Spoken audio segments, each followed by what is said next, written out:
Good afternoon. I'm John McArthur, Chief Investment Officer at Krilogy.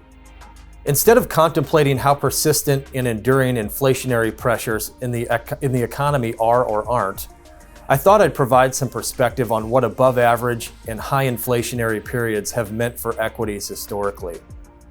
Separate from the inflation conversation and what it could mean for equities, I think it's important to level set expectations for expected returns in traditional capital markets exposure in equities and fixed income, broadly speaking. As a result of low interest rates, slower longer-term economic growth, and generally higher valuations, among other factors, both are likely to be a fraction of what we've experienced the last 10 plus years. Exposures within equities and fixed income are certainly not all created equal, and focus on expected returns within these two broad categories, along with exploration of different sources of return within other strategies, including private markets, can certainly be prudent in the current environment.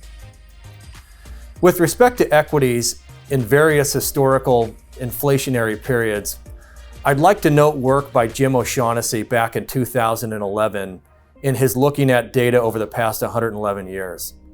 In the 20 years categorized as high inflation, which averaged almost 6.5% annually, the average real return of stocks was a positive 2.5%, compared to bonds at a negative 2.8%.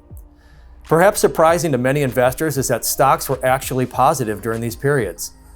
While the Consumer Price Index most recently rose 6.2% over the last 12 months, it's worth noting that we've been dealing in a unique pandemic period with historical policy, and it's unlikely, in our opinion, for these type of high numbers to persist in a sustainable way. If we shift our attention to the second graph, categorized as Fed target to moderate inflation, we have a larger sample set of 46 years with an average annual inflation rate of 2.8%.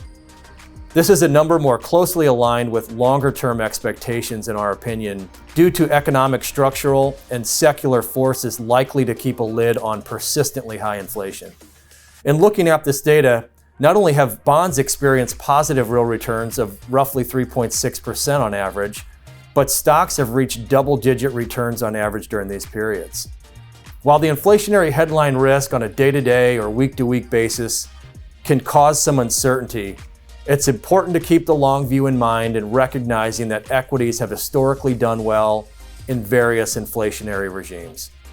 At Krilogy, our portfolio construction process aligns with an investor's ability and willingness to take risk, along with the uniqueness of each customized financial plan. Thank you for viewing our broadcast. This is John McArthur at Krilogy.